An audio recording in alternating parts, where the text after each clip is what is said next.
Good evening, everyone, and welcome to another edition of Jstfish Outdoors Live. I'm your host, Dale York, and we got a pretty good show here for you tonight.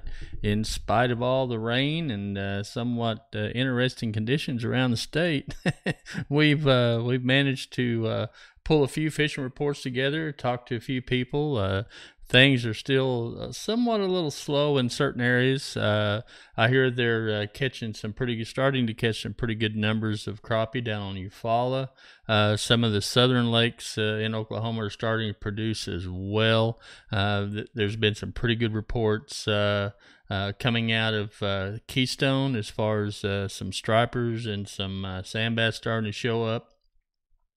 Of course, we're just a couple of 3 weeks away from, if we get some good warm weather, from the sand bass really starting to show up in some of the tributaries above the lakes. And, like I said before, that usually kicks off fishing season in earnest around here. But, boy, I tell you, down way far south and into northeast Texas, they've just been plagued with inches and inches and inches of rain. My favorite lake Fork down in northeast Texas.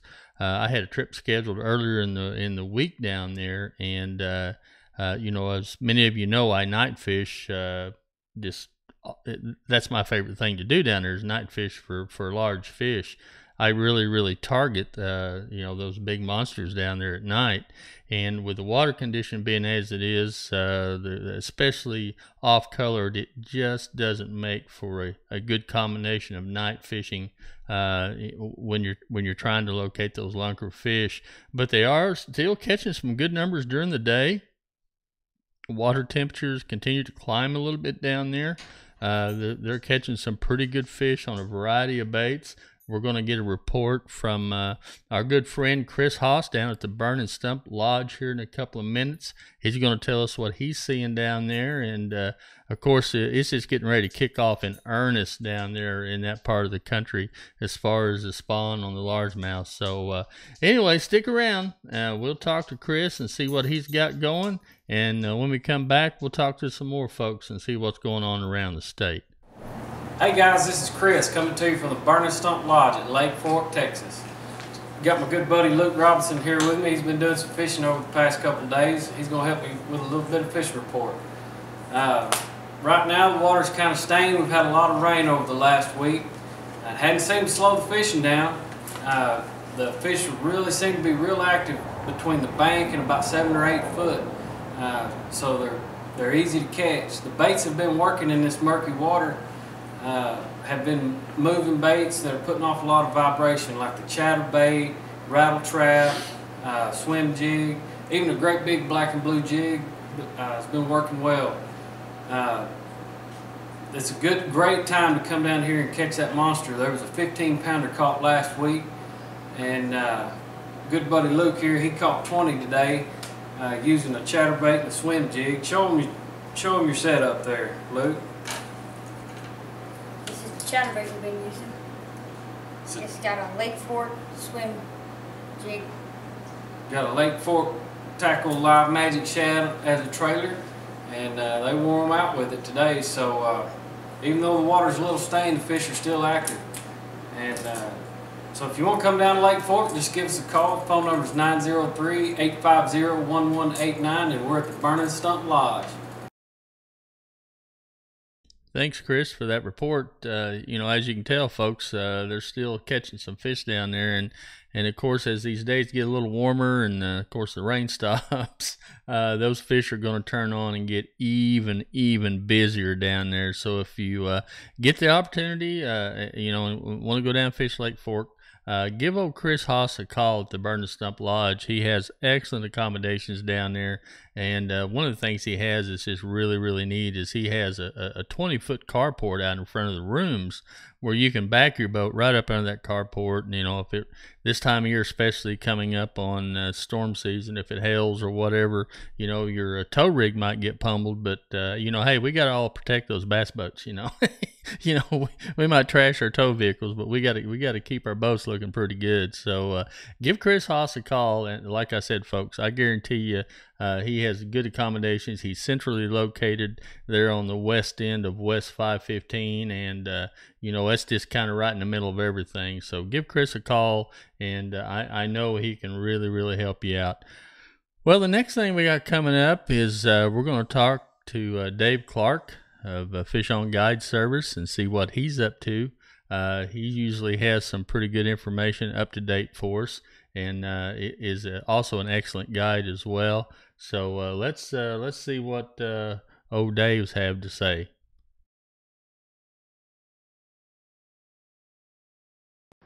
Hello, this is David Clark doing my weekly report for Northeast Oklahoma Fishing Report for Northeast Oklahoma. Saw some people doing a little bit of striper fishing out on Keystone Lake, catching some sand bass. Haven't seen any real good reports, but a lot of guys are, not a lot, but a few are reporting that they are catching a few. Depends on how you interpret a few on how good they're doing or not. Haven't seen any reports if they're catching fish below Keystone or not. If they're releasing water, I'm sure some nice stripers are down below Keystone. And the water temperature on Keystone is around 50 degrees.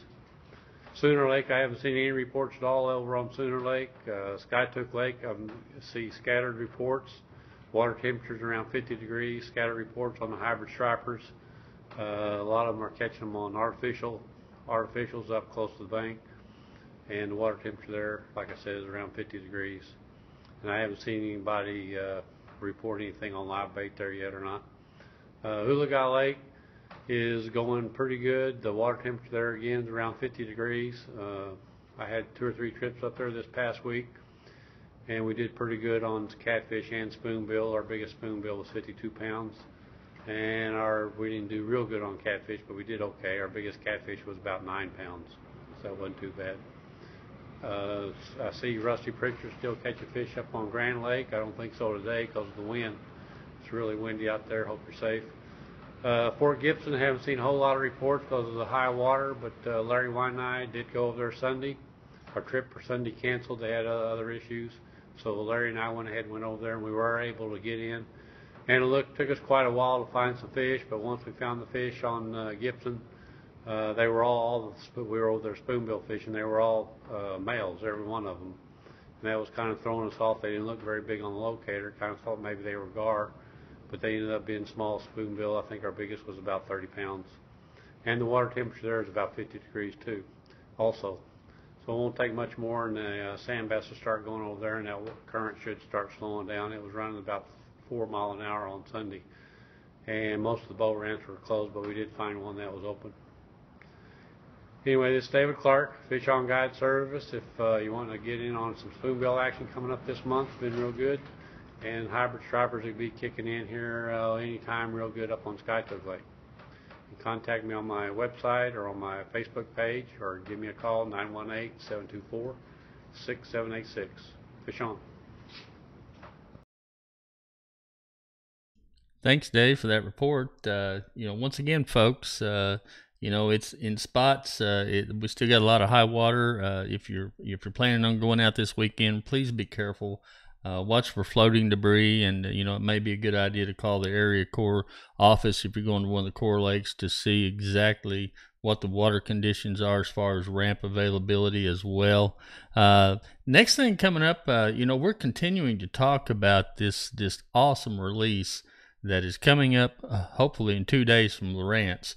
And one of the things it's got is in this new release is called Fish Reveal, and it's just going to totally be a game changer, folks. It is such a interesting. We're looking at a screenshot of it right now, and one of the things it does is it marries chirp sonar to downscan. So when you pull up your downscan, you're going to actually be able to see a very, very high contrast between whatever pallet you're looking in downscan in and your fish targets. it's actually going to draw the arches, and those arches are going to be a very, very high contrast color to the surrounding palette for whatever you chose for your downscan palette. There's some additional palettes coming out, and Lowrance has just fine-tuned this sonar to where the picture just jumps off the screen nowadays with this new release coming up. It's supposed to be coming up March the 10th. Please be sure and keep your eye open on social media as well as the Lowrance website. It'll show up there, and it's a free download. It's just software upgrade, folks. That's all it is. It's just a free software upgrade. It works on the Carbons, it works on Gen 3, and it works on the Elite TIs. So, as soon as they release this software, get a hold of it and put it on your unit, and I guarantee you, you're going to see a massive difference in not only clarity, but identifying fish targets, helping to separate them. It's just going to be a wonderful thing. Also want to talk just briefly, too, scoot on over, next time you get on Facebook, scoot on over to the Lowrance Academy Facebook page.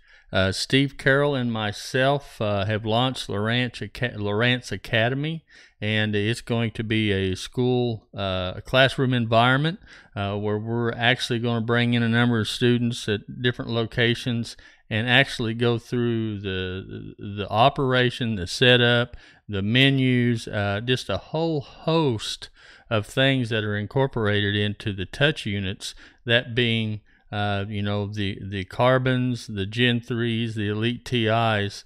If you own one of these units or you just want some information about these units, these classes are going to be available in just all over, hopefully and eventually all over a 4-state area. But we're starting out here in Northeast Oklahoma, and we're going to be around to different venues, so keep your eye open. That once again, that Facebook page is called Lowrance Academy, and go there, sign up, like that page, and we'll post where we're getting ready to have the classes on that page as well as others.